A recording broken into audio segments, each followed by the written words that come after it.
എനിക്കിഷ്ടമാണ്.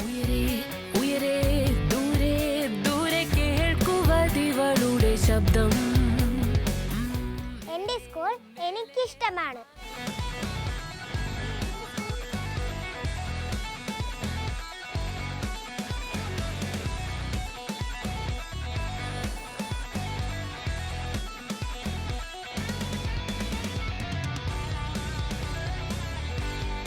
ഇതാണ് എൻ്റെ സ്കൂൾ. ഇതാണ് എൻ്റെ സ്കൂൾ. ഇതാണ് എൻ്റെ സ്കൂൾ. ഇതാണ് എൻ്റെ സ്കൂൾ. ഇതാണ് എൻ്റെ സ്കൂൾ. ഇതാണ് എൻ്റെ സ്കൂള്. ഇതുപോലെ ലക്ഷക്കണക്കിന് കുരുന്നുകളുടെ വിദ്യാ കവാടമാണ് നമ്മുടെ പൊതുവിദ്യാലയങ്ങൾ. മനസ്സിൽ കൗതുകത്തിന്റെയും ജിജ്ഞാസയുടെയും അന്തരീക്ഷം തുറക്കുന്ന പഠനശാലകൾ, ജീവിതത്തിന്റെ ഗതിവിഗതികളുടെ പ്രാരംഭം.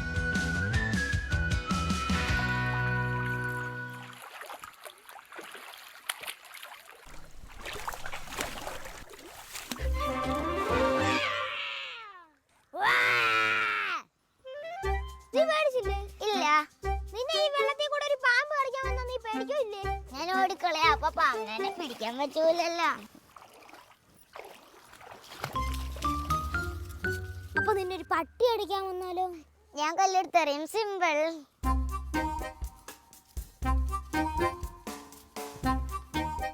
നീ കിടന്നുറങ്ങുന്ന കട്ടിലിൽ ഒരു നീണ്ട കൈയൊക്കെ വന്ന ആ കയ്യിൽ ചുവപ്പ് നഖമൊക്കെ, പിന്നാണെങ്കിൽ ഇവിടെ ആണെങ്കിൽ കുറെ ചോരയൊക്കെ ഇങ്ങനെ ഒഴുകി വന്നൊരു പ്രേതം വന്നെ പിടിച്ചു തന്നു. അത്ര തന്നെ. ഒക്കെ ഒരു പേടിയില്ലേ? നീ വീട്ടിലോട്ട് വരുന്നുണ്ടെ ഞാൻ പോവാ.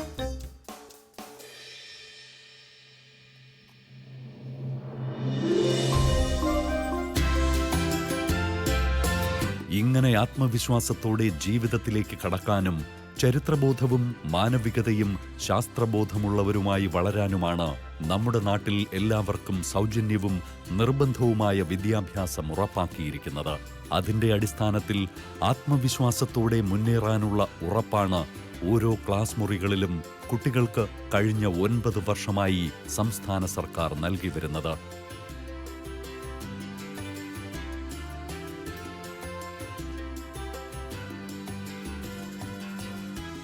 ടീച്ചർ, എല്ലാ കോമ്പൗണ്ടിലും ഒന്നാമത്തെ പൊസിഷനിലാണ് OH ഫങ്ഷണൽ ഗ്രൂപ്പ് വരുന്നത്.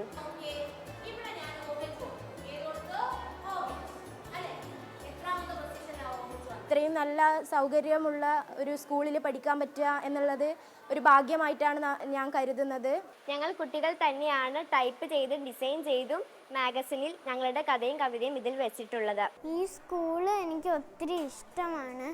സ്കൂളിൽ ക്വിസുകളൊക്കെ നടത്തും, പിന്നെ വായനാദിനമായിട്ട് ബന്ധപ്പെട്ട് ക്ലാസ്സുകൾ, പിന്നെ ഞങ്ങളുടെ കഴിവുകളെയൊക്കെ ഇപ്പോഴേ തെളിയിക്കാനായിട്ട് കവിതാ ക്ലാസ്സുകൾ ഇതൊക്കെ നടത്താറുണ്ട്. ഡ്രോയിങ്, പാട്ട്, ഡാൻസ്, കരാട്ടെ, അങ്ങനെ ഒത്തിരി പ്രോഗ്രാംസ് ഒക്കെ നടത്താറുണ്ട്. മഴ മഴ മഴ പെയ്യണ്, പുഴ പുഴ പുഴ നിറയണ്. ടീച്ചർമാര് കളിപ്പിക്കും, പടം വരയ്ക്കും, ചിത്രങ്ങൾ വരപ്പിക്കും, പാട്ട് പഠിപ്പിക്കും, ഡാൻസ് കളിപ്പിക്കും, കൂമ്പ ഡാൻസ് പഠിപ്പിക്കും.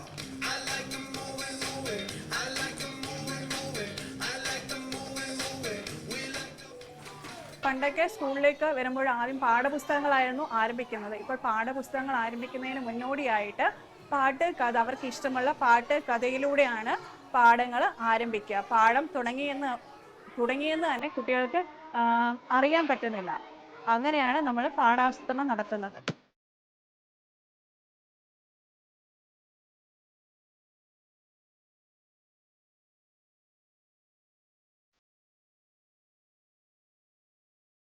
പത്ത് വർഷം മുൻപത്തെ സ്കൂളുകളെയല്ല ഇപ്പോൾ നമ്മുടെ പൊതുവിദ്യാലയങ്ങൾ. അതിൻ്റെ രൂപഭാവങ്ങൾ മാറിയിരിക്കുന്നു. പൊട്ടിപ്പൊളിഞ്ഞ ക്ലാസ് മുറികളും പഴകി ദ്രവിച്ച സ്കൂൾ കെട്ടിടങ്ങളും ലാഭകരമല്ലെന്ന പേരിൽ അടച്ചുപൂട്ടുന്ന വിദ്യാലയങ്ങളും ഓർമ്മകൾ മാത്രമായി കഴിഞ്ഞു. മുഖ്യമന്ത്രി പിണറായി വിജയന്റെ നേതൃത്വത്തിലുള്ള സർക്കാരിന്റെ ഏറ്റവും മികവുറ്റ ഭരണ നേട്ടം അതാണ് ഇക്കാണുന്ന പുത്തൻ സ്കൂൾ കെട്ടിടങ്ങൾ.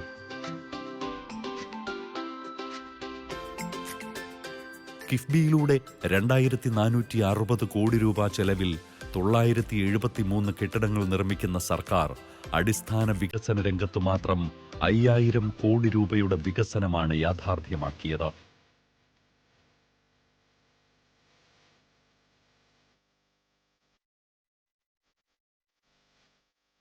ഞാൻ പഠിച്ചത് ഒരു സർക്കാർ സ്കൂളിലാണ്. ഞാൻ പഠിച്ചിരുന്ന സമയത്ത് യാതൊരുവിധ സൗകര്യങ്ങളോ നല്ല കെട്ടിടങ്ങളോ നല്ല ബാത്റൂമുകളോ സ്കൂളിൽ ഒന്നും തന്നെ ഉണ്ടായിരുന്നില്ല. ഓല കെട്ടിടങ്ങളിലൊക്കെയാണ് ഞങ്ങൾ പഠിച്ചിരുന്നത്. ഇന്ന് എൻ്റെ മകളെ ഞാൻ ഇവിടെ ഇതുപോലൊരു സർക്കാർ സ്കൂളിലാണ് പഠിക്കാൻ കൊണ്ടുവന്നിരിക്കുന്നത്. അവൾക്ക് നല്ല രീതിയിലുള്ള കെട്ടിടങ്ങൾ, നല്ല രീതിയിലുള്ള സ്മാർട്ട് ക്ലാസ്സുകൾ, നല്ല ഫെസിലിറ്റിയോട് കൂടിയാണ് അവൾ ഇന്ന് പഠിക്കുന്നത്. അവൾക്ക് പോയി വരാൻ തന്നെ വാഹന സൗകര്യങ്ങൾ, സ്കൂൾ ബസ്സിൻ്റെ സൗകര്യങ്ങൾ എല്ലാം തന്നെ നല്ല രീതിയിലാണ് ഇപ്പോൾ സർക്കാർ നൽകിയിരിക്കുന്നത്.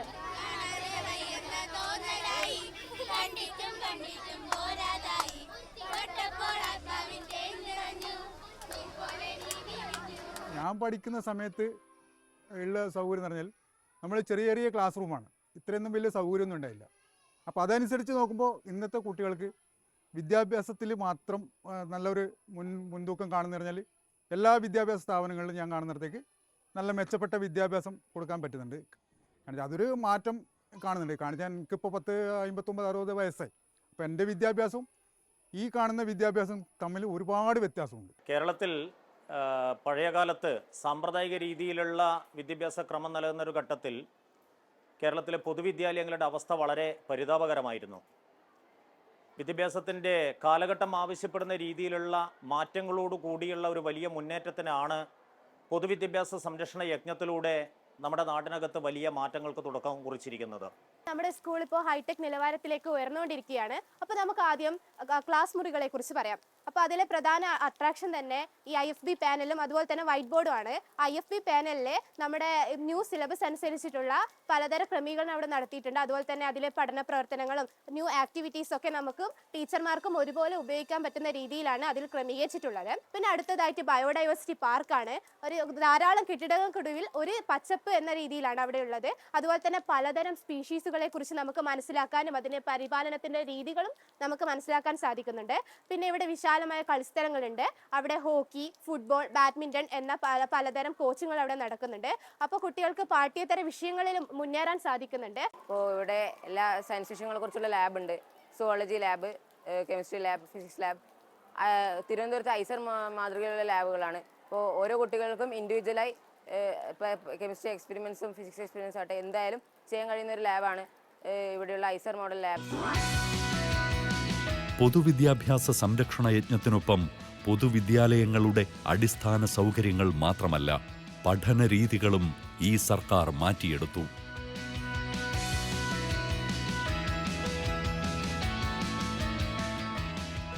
സ്മാർട്ടാണ് നമ്മുടെ പൊതുവിദ്യാലയങ്ങൾ. ലോകോത്തര നിലവാരത്തിലാണ് ഇവിടെ ഓരോ ക്ലാസ് മുറികളിലെയും പഠന രീതികൾ. 1,00,000-ലധികം ഹൈടെക് ക്ലാസ് മുറികൾ. അധ്യാപകനുമപ്പുറം ലോകക്കാഴ്ചകളിലൂടെ നമ്മുടെ കുട്ടികൾ വിദ്യാസമ്പന്നരാകുകയാണ്. ഈ അധ്യയന വർഷം മുതൽ ഭരണഘടനയും ഗവർണറുടെ അധികാരവും ഉൾപ്പെടെ റോബോട്ടിക്സ് സയൻസ് വരെ കുട്ടികളുടെ പഠന വിഷയമാണ്. സ്കൂളിൽ ഇപ്പോൾ റോബോട്ടിക്സ് എന്ന് പറയുന്നത് മോസ്റ്റ് ഇമ്പോർട്ടൻ്റ് ആയിട്ടുള്ളൊരു കാര്യമാണ്. എന്താണെന്ന് വെച്ച് കഴിഞ്ഞാൽ ഇപ്പം റോബോട്ടിക്സും AI ആണ് മൊത്തത്തിൽ വരുന്നത്. അപ്പം നമുക്ക് ഭാവിയിൽ റോബോട്ടിക്സിനെ പറ്റിയോ അതിനെ പറ്റിയോ ഒരു ധാരണയില്ല എന്ന് പറയുമ്പോൾ അത് നമുക്ക് തന്നെ ഒരു ബുദ്ധിമുട്ടായിരിക്കും. ഇപ്പോൾ ഫ്യൂച്ചറിൽ മൊത്തം ഇങ്ങനെ റോബോട്ടിക്സ് ഇതാ വരുന്നത്. അപ്പോൾ ഞാൻ തന്നെ ഇപ്പോൾ 8th 9th പഠിക്കുമ്പോൾ എനിക്ക് തന്നെ തോന്നിയിട്ടുണ്ട് ഇപ്പം എന്താ പറയുക, ഈ റോബോട്ടിക്സ് നമ്മുടെ സ്കൂളിൽ പഠിപ്പിച്ചിട്ടുണ്ടെങ്കിൽ അടിപൊളിയായിരുന്നു. പക്ഷെ ഇപ്പോൾ അത് കറണ്ട്ലി വന്നു. നമ്മുടെ നിത്യജീവിതത്തിൽ നമ്മൾ ഏറ്റവും കൂടുതൽ ഉപയോഗിക്കുന്നതാണ് സാങ്കേതിക വിദ്യ. നമ്മുടെ സ്കൂളുകളിൽ കുട്ടിക്കാലത്ത് തന്നെ സാങ്കേതിക വിദ്യയുടെ കൂടുതൽ അറിവുകൾ നേടാനായി നമുക്ക് ഇപ്പോൾ ലിറ്റിൽ ഗൈറ്റ്സ് എന്നൊരു IT ക്ലബ് നിലവിലുണ്ട്.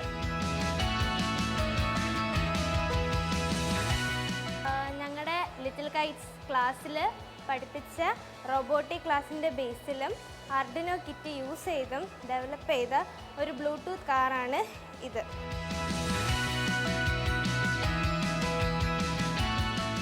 നമ്മുടെ അമ്മമാരൊക്കെ നമുക്ക് പറഞ്ഞു തന്നിട്ടുണ്ടല്ലേ, അന്ധവിശ്വാസങ്ങളായിട്ടുള്ള കഥകളൊക്കെ നമുക്ക് പറഞ്ഞു തന്നിട്ടുണ്ട്. പക്ഷേ ഇപ്പോൾ നമുക്ക് എന്തെങ്കിലും ഒരു കാര്യം തന്നാൽ അത് അന്ധവിശ്വാസമാണോ അല്ലെങ്കിൽ വിശ്വാസമാണോ നമുക്ക് തിരിച്ചറിയാനായിട്ട് സാധിക്കുന്നുണ്ട്. അപ്പം ഇത്രയും നമുക്ക് AI-യോടെ നമുക്ക് സാധിക്കാൻ പറ്റുന്നുണ്ട്. ഇതൊക്കെ നമുക്ക് നൽകിയത് ഞങ്ങളുടെ വിദ്യാഭ്യാസമാണ്.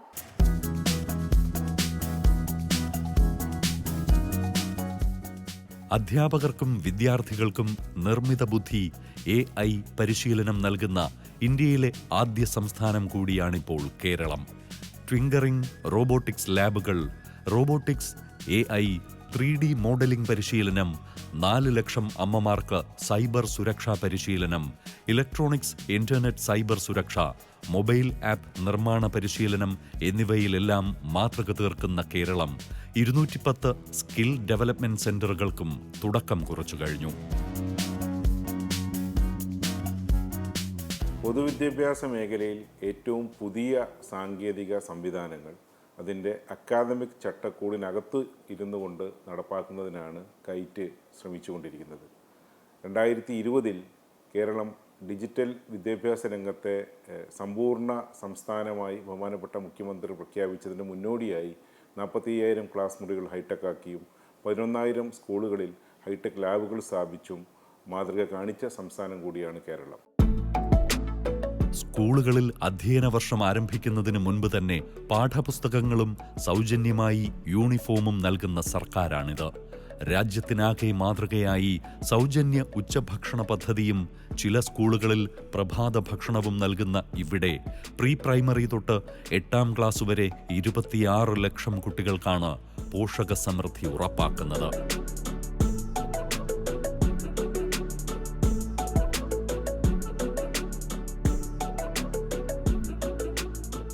ഉച്ചഭക്ഷണ പദ്ധതി ഏറ്റവും മെച്ചപ്പെട്ട നിലയിൽ അതിൽ ചില കോണുകളിൽ നിന്ന് വരുന്ന പോലെ നിന്നുള്ള ഒരു തർക്കത്തിൻ്റെയും പ്രശ്നമില്ല, ഒരു കടത്തിൻ്റെയും പ്രശ്നമില്ല. നമ്മൾ പ്രഖ്യാപിച്ച മെനു പ്രകാരമുള്ള ഉച്ചഭക്ഷണ പദ്ധതി നമ്മൾ കുട്ടികൾക്ക് കൊടുക്കും.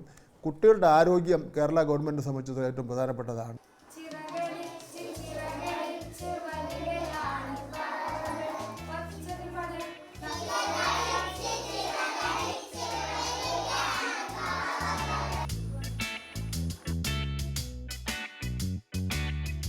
പുതിയ കാലത്ത് പ്രീ പ്രൈമറി പഠനകാലം മുതൽ തന്നെ ഇവിടെ ഓരോ കുട്ടിയുടെയും ഭാവി ജീവിതത്തെക്കുറിച്ച് രക്ഷിതാക്കളിൽ ഉത്കണ്ഠകളും ആരംഭിക്കുകയാണ്. അതുകൊണ്ടാണ് കുട്ടികളുടെ ഭാവി ജീവിതം മികവുറ്റതാക്കാൻ പ്രാപ്തമാകുന്ന ശൈശവ അനുഭവങ്ങൾ നൽകുന്നതിന് ഈ സർക്കാർ വർണ്ണക്കൂടാരം എന്ന പദ്ധതി നടപ്പിലാക്കുന്നത്. മികവുറ്റ സ്മാർട്ട് വിദ്യാഭ്യാസത്തിന് തുടക്കമിടുന്ന ഈ പദ്ധതിയിലൂടെ 600-ലധികം പ്രീ പ്രൈമറി സ്കൂളുകളെയാണ് കേരളം അന്താരാഷ്ട്ര നിലവാരത്തിലേക്ക് ഉയർത്തിയത്.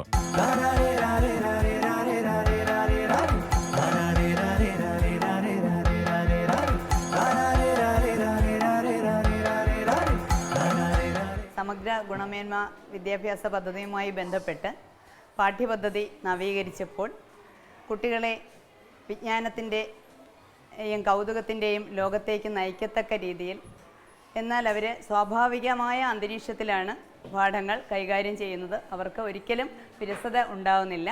വിദ്യാഭ്യാസപരമായ പ്രവർത്തനങ്ങൾക്കൊപ്പം തന്നെ കോ കരിക്കുലർ ആക്ടിവിറ്റീസ് ആയിട്ട് ധാരാളം, അതിലെ സ്പോർട്സിൻ്റെ കാര്യത്തിൽ മികച്ച സ്പോർട്സ് താരങ്ങളെ കണ്ടെത്തുവാൻ വേണ്ടി നമുക്കിവിടെ നിന്ന് കഴിഞ്ഞിട്ടുണ്ട്.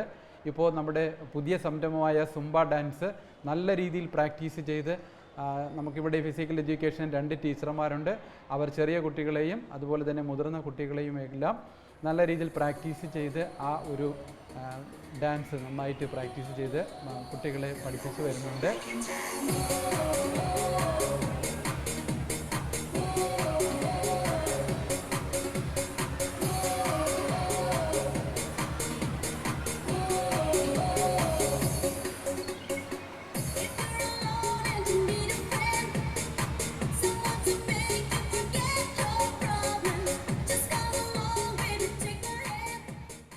എൻ്റെ 2 മക്കൾ ഇവിടെയാണ് പഠിക്കുന്നത്.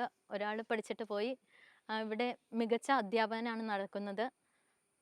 കുട്ടികൾക്ക് നന്നായിട്ട് ഓരോ കാര്യങ്ങൾ ചെയ്ത് പഠിക്കാൻ വേണ്ടിയിട്ട് ഈയിടെ പുതിയ കെട്ടിടങ്ങൾ സ്കൂളിനോട് കൂട്ടിച്ചേർത്ത് അവിടെ വിവിധ ലാബുകൾ, എല്ലാ വിഷയങ്ങൾക്കും ഉതകുന്ന രീതിയിലുള്ള ലാബുകൾ ഇവിടെ ക്രമീകരിക്കപ്പെട്ടിട്ടുണ്ട്. അക്കാദമിക് ഇയർ തുടങ്ങിയ മുതൽ തന്നെ നമ്മുടെ പഠന ക്ലാസ്സുകൾ ആരംഭിക്കുന്നതിന് മുൻപേ ഒരു 10 മിനിറ്റ് കുഞ്ഞുങ്ങൾക്ക് ബോധവൽക്കരണ ക്ലാസ്സുകളാണ് ആദ്യം നൽകുന്നത്. അതോടൊപ്പം തന്നെ പഠനം കാണാതെ പഠിച്ച് എഴുതുന്നതിലുപരി കായികപരമായിട്ടുള്ള എല്ലാ കാര്യങ്ങളിലും കുഞ്ഞുങ്ങളെ ഒരുപാട് ഉൾപ്പെടുത്തുന്നുണ്ട്. സ രി ഗ മ പ ധ നി ഇങ്ങനെ 7 സ്വരങ്ങൾ ചേർന്നതാണ് എന്ത് ഒരു സ്ഥായി എന്ന് പറയുന്നത്. സ രി ഗ മ പ ധ നി.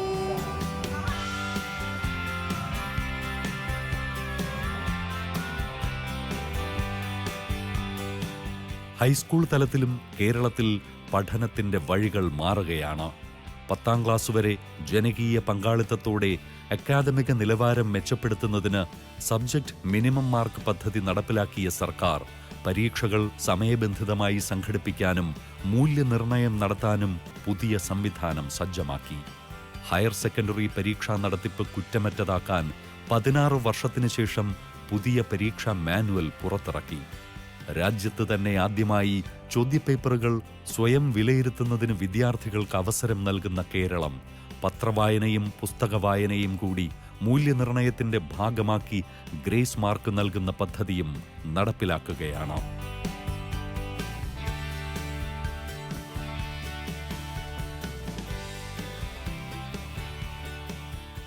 പാഠപുസ്തകങ്ങളിലൊക്കെ വളരെ മാറ്റപ്പെട്ടു. എല്ലാ പരീക്ഷാ രീതിയും പാഠപുസ്തകങ്ങളും എല്ലാത്തിലും ഒരു മാറ്റം വന്നിട്ടുണ്ട്. ഞങ്ങൾക്ക് വളരെയേറെ ഇഷ്ടപ്പെട്ടു അത്. അതായത് ഇപ്പം കഴിഞ്ഞ വർഷമാണെങ്കിൽ നമുക്ക് എല്ലാവർക്കും അറിയാം ഒരു പുതിയ പാഠപുസ്തകം ആയിരുന്നല്ലോ. അപ്പം ഒരുപാട് ഭയമൊക്കെ ഉണ്ടായിരുന്നു, അതൊക്കെ എങ്ങനെ ആയിരിക്കും എന്നൊക്കെയുള്ള കുറേ സംഭവങ്ങളുണ്ടായിരുന്നു. ഇപ്പം ലാസ്റ്റ് പരീക്ഷ കണക്ക് പരീക്ഷയൊക്കെ ആയപ്പോഴത്തേക്കൊന്നും ഓണപരീക്ഷയുടെ ആണെങ്കിൽ പോലും പരീക്ഷയുടെ പേപ്പർ കൈ കിട്ടിയപ്പോഴത്തേക്കും ഞാൻ ആദ്യം നോക്കുന്ന മണ്ഡലത്തെ ആ ഇൻസ്ട്രക്ഷനാണ്. അതായത് ആ ഇൻസ്ട്രക്ഷനിൽ കൂൾ ഓഫ് ടൈം 15 മിനിറ്റ്, അതാണ് ആ പരീക്ഷയിൽ എനിക്ക് ഏറ്റവും സമാധാനമായിട്ട് തോന്നിയൊരു കാര്യം. ഈ സ്കൂളിൽ പഠിക്കുന്ന എല്ലാ കൂട്ടുകാർക്കും നല്ല സ്മാർട്ട് ക്ലാസ് മുറികളും അതേപോലെ എല്ലാ ക്ലാസ്സുകളിലും പ്രൊജക്ടറും അതേപോലെ ലാപ്ടോപ്പുകളും ഒക്കെ ഉണ്ട്. ഈ സ്കൂളിൽ പിന്നെ physics lab, chemistry lab, computer lab, maths lab എന്നീ പല പല ലാബുകളും ഉണ്ട്. അതൊക്കെ ഈ സ്കൂളിൽ പഠിക്കുന്ന എല്ലാ കൂട്ടുകാരുടെയും ഒരു ഭാഗ്യമാണ്. +2 ശേഷം ഉന്നത വിദ്യാഭ്യാസത്തിന് വിദ്യാർത്ഥികളെ പ്രാപ്തരാക്കുന്നതിൽ കേരളത്തിലെ ഹയർ സെക്കൻഡറി വിദ്യാഭ്യാസം വഹിക്കുന്ന പങ്ക് നിസ്തുലമാണ്. കരിയർ ഗൈഡൻസ് ക്ലാസുകളും മാർഗനിർദ്ദേശങ്ങളും ഉറപ്പാക്കുന്ന സർക്കാർ +2 സയൻസ് വിഭാഗത്തിൽ 9 കോമ്പിനേഷനുകളും, ഹ്യൂമാനിറ്റീസിൽ ഹിസ്റ്ററി, ഇക്കണോമിക്സ്, പൊളിറ്റിക്കൽ സയൻസ് തുടങ്ങിയ 26 വിഷയങ്ങളിൽ 32 കോമ്പിനേഷനുകളും, കൊമേഴ്സിൽ 4 കോമ്പിനേഷനുകളും ഉറപ്പാക്കുന്നു. SSLC പഠനം പൂർത്തിയാക്കുന്ന എല്ലാ കുട്ടികൾക്കും ഉപരിപഠനം ഉറപ്പാക്കുന്ന കേരളം എയ്ഡഡ് ഹയർ സെക്കൻഡറി സ്കൂളുകളിലെ +1 പ്രവേശനം പൂർണ്ണമായും ഏകജാലക സംവിധാനം വഴിയാണ് പൂർത്തിയാക്കുന്നത്. വിദ്യാർത്ഥികളുടെ അഭിരുചിക്കും കഴിവുകൾക്കും അനുസരിച്ചുള്ള ഉപരിപഠന സാധ്യതകൾ ഉറപ്പാക്കിയും സ്കൂളുകളുടെ ലാബ് സൗകര്യങ്ങൾ വർദ്ധിപ്പിച്ചും അടിസ്ഥാന സൗകര്യങ്ങളിലും പാഠ്യേതര പ്രവർത്തനങ്ങളിലും മികവുറ്റ നിലവാരം ഉറപ്പാക്കിയും ഈ രംഗത്തും കേരളം മാതൃക സൃഷ്ടിക്കുകയാണ്. ഞാനിപ്പം സ്പെഷ്യലൈസ് ചെയ്യുന്നത് സ്പോർട്സിലാണ്. കൊച്ചുകാലം മുതലേ ഞാൻ ഈ ഗവൺമെൻറ് സ്കൂളിൽ നിന്ന് പഠിച്ച് ഇതായിട്ടാണ്, അവരുടെ കൂടെ സപ്പോർട്ടും കൂടെ ഉണ്ടായതുകൊണ്ടാണ് എനിക്ക് സ്പോർട്സിൽ കഴിവുണ്ടെന്നുള്ള കാര്യം ഞാൻ മനസ്സിലാക്കിയത്. നമ്മുടെ പൊതുവിദ്യാഭ്യാസ സംരക്ഷണ യജ്ഞത്തിൻ്റെയും വിദ്യാകിരണം പദ്ധതിയുടെയും വിജയകരമായ മുന്നേറ്റത്തിൻ്റെ അടയാളമായി ഒട്ടേറെ അംഗീകാരങ്ങൾ കേരളത്തെ തേടിയെത്തിക്കഴിഞ്ഞു. ഏറ്റവും ഒടുവിൽ കേന്ദ്ര വിദ്യാഭ്യാസ മന്ത്രാലയത്തിൻ്റെ പെർഫോമൻസ് ഗ്രേഡിംഗ് ഇൻഡെക്സ് ഫോർ ഡിസ്ട്രിക്റ്റിൽ കേരളത്തിലെ എറണാകുളം, തൃശൂർ, കൊല്ലം, തിരുവനന്തപുരം ജില്ലകൾക്ക് 60%, 10 ജില്ലകൾക്ക് 50% സ്കോർ നേടി സ്കൂൾ പഠന മികവിൽ നമ്മുടെ മികവ് തെളിയിച്ചു കഴിഞ്ഞു. നീതി ആയോഗിന്റെ സ്കൂൾ എഡ്യൂക്കേഷൻ ക്വാളിറ്റി ഇൻഡെക്സ്, സുസ്ഥിര വികസന ലക്ഷ്യങ്ങൾ അടിസ്ഥാനമാക്കി നീതി ആയോഗ് പുറത്തിറക്കുന്ന റിപ്പോർട്ടുകൾ എന്നിവയിലെല്ലാം ദേശീയ തലത്തിൽ മുന്നിട്ട് നിൽക്കുന്ന കേരളത്തിലെ വിദ്യാഭ്യാസ മാതൃക ഈ രീതിയിലും രാജ്യത്തിനാകെ മാതൃകയാവുകയാണ്. ഞാൻ കാനഡയിൽ യൂണിവേഴ്സിറ്റി ഓഫ് കാൽഗറി ആൽബർട്ടയിൽ ഫൈനാൻസ് പാർട്ണറായി ജോലി ചെയ്യുന്നു. ഞാൻ ജനിച്ചതും വളർന്നതും പഠിച്ചതുമൊക്കെ കേരളത്തിലാണ്. അതുകൊണ്ട് തന്നെ കേരളത്തിന്റെ വിദ്യാഭ്യാസത്തെക്കുറിച്ച് എനിക്ക് വളരെയധികം ബഹുമാനമാണുള്ളത്. പഴയ കാലത്തിൽ നിന്നും വളരെ വ്യത്യാസമായിട്ടുള്ള വിദ്യാഭ്യാസമാണ് ഇന്ന് കേരളത്തിൽ. മികച്ച രീതിയിൽ കുട്ടികളുടെ ഭാവിയെ കൂടി വിലയിരുത്തുന്ന രീതിയിലുള്ള വിദ്യാഭ്യാസം. എന്ത് പഠിക്കണം, ഏത് ജോലി തിരഞ്ഞെടുക്കണം, ഏത് മേഖലയിലാണ് തന്റെ കഴിവ് എന്നെല്ലാം സ്കൂൾ കാലഘട്ടത്തിൽ തന്നെ മനസ്സിലാക്കുവാൻ സഹായിക്കുന്ന വിദ്യാഭ്യാസം. അതുകൊണ്ട് തന്നെ നമ്മുടെ സർക്കാർ സ്കൂളിൽ പഠിക്കുന്ന ഒരു കുട്ടിക്ക് അവൻ എന്താകണമെന്നുള്ള പൂർണ്ണ ബോധ്യത്തോടെയാണ് അവന് സ്കൂൾ കാലഘട്ടം അവസാനിക്കുന്നത്. ലോകമെമ്പാടുമുള്ള എല്ലാ പ്രവാസി മലയാളികൾക്കും കേരളത്തിലെ വിദ്യാഭ്യാസ ഭാവിയെക്കുറിച്ച് വളരെയധികം പ്രതീക്ഷയാണുള്ളത്.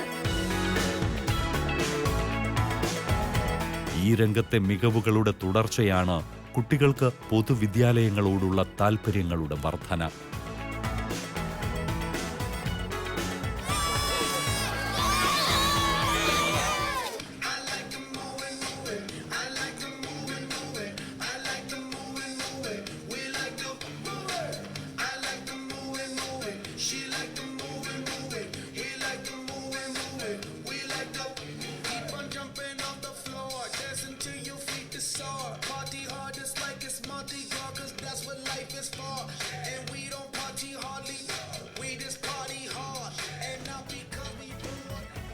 കഴിഞ്ഞ വർഷം അൺഎയ്ഡഡ് സ്കൂളുകളിൽ പഠിച്ചിരുന്ന 40,906 കുട്ടികളാണ് ഇത്തവണ പൊതുവിദ്യാലയങ്ങൾ തേടിയെത്തിയത്.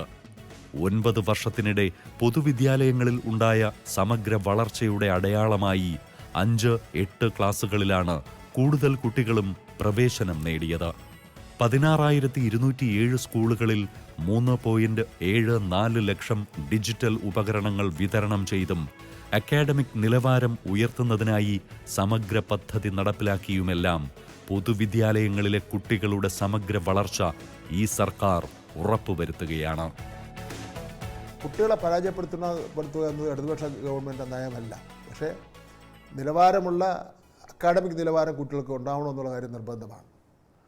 ആ കാര്യത്തിൽ അധ്യാപകർക്ക് ഉത്തരവാദിത്വമുണ്ട്, രക്ഷകർത്താക്കൾക്ക് ഉത്തരവാദിത്വമുണ്ട്, കുട്ടിക്ക് ഉത്തരവാദിത്വമുണ്ട്. ഇപ്പോൾ ദേശീയ അടിസ്ഥാനത്തിലൊക്കെ തന്നെ നടക്കുന്ന മത്സര പരീക്ഷയിൽ നമ്മളെ കുട്ടികൾ ജയിക്കണമെങ്കിൽ അക്കാഡമിക് നിലവാരം ഏറ്റവും പ്രധാനപ്പെട്ട കാര്യമാണ്. അപ്പോൾ അതുകൊണ്ട് ഈ 8ാം ക്ലാസ്സിൽ സബ്ജക്റ്റ് മിനിമം നടപ്പിലാക്കുന്നതിന് വേണ്ടി തീരുമാനിച്ചു. അത് വിജയകരമായി പൂർത്തീകരിക്കുന്നതിന് വേണ്ടി കഴിഞ്ഞു.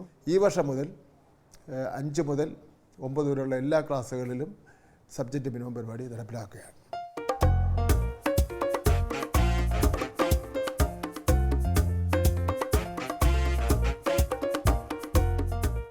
നിറമുള്ള ചിറകുകളുമായി പുതിയ ലോകത്തേക്ക് പറന്നുയരാൻ തയ്യാറെടുക്കുന്ന ഓരോ കുട്ടിയുടെയും മുഖത്ത് പ്രതീക്ഷയുടെ നവകേരളം ഉറപ്പാക്കുകയാണ് നമ്മുടെ സർക്കാർ. ഓരോ പൊതുവിദ്യാലയങ്ങളിലും നമ്മുടെ സർക്കാർ മികവുറ്റ പഠനം ഉറപ്പാക്കുമ്പോൾ ആത്മവിശ്വാസവും അറിവും സാമൂഹിക പ്രതിബദ്ധതയുമുള്ള ഭാവി സമൂഹം എന്ന സ്വപ്നം കൂടിയാണ് കേരളം സ്വന്തമാക്കുന്നത്. ഇവിടെ ഓരോ ക്ലാസ് മുറികളിലും വിരിയുകയാണ് അറിവിൻ്റെ നവമുകുളങ്ങൾ. ഇവരിലൂടെ ഉയരുകയാണ് കേരളത്തിൻ്റെ ഭാവി പ്രതീക്ഷകൾ. പൊതുവിദ്യാലയങ്ങൾ എന്ന തിരിച്ചറിവ് ഇടയ്ക്ക് നമ്മുടെ സമൂഹത്തിന് നഷ്ടമായി പോയിരുന്നു. പക്ഷേ അതെല്ലാം കഴിഞ്ഞ 9 വർഷമായി പണ്ടെപ്പോ നടന്നൊരു കാര്യമായിട്ട് മാത്രം കണക്കാക്കപ്പെടുന്ന നിലയിലാണ് നമ്മുടെ സമൂഹം നിൽക്കുന്നത്. ഇവിടെ പൊതുവിദ്യാലയങ്ങൾ അടഞ്ഞു പോകുന്ന അവസ്ഥ, കുട്ടികൾ കൊഴിഞ്ഞു പോകുന്ന അവസ്ഥ. 5 ലക്ഷം കുട്ടികൾ 2016 പൊതുവിദ്യാലയങ്ങളിൽ നിന്ന് കൊഴിഞ്ഞു പോയിരുന്നു.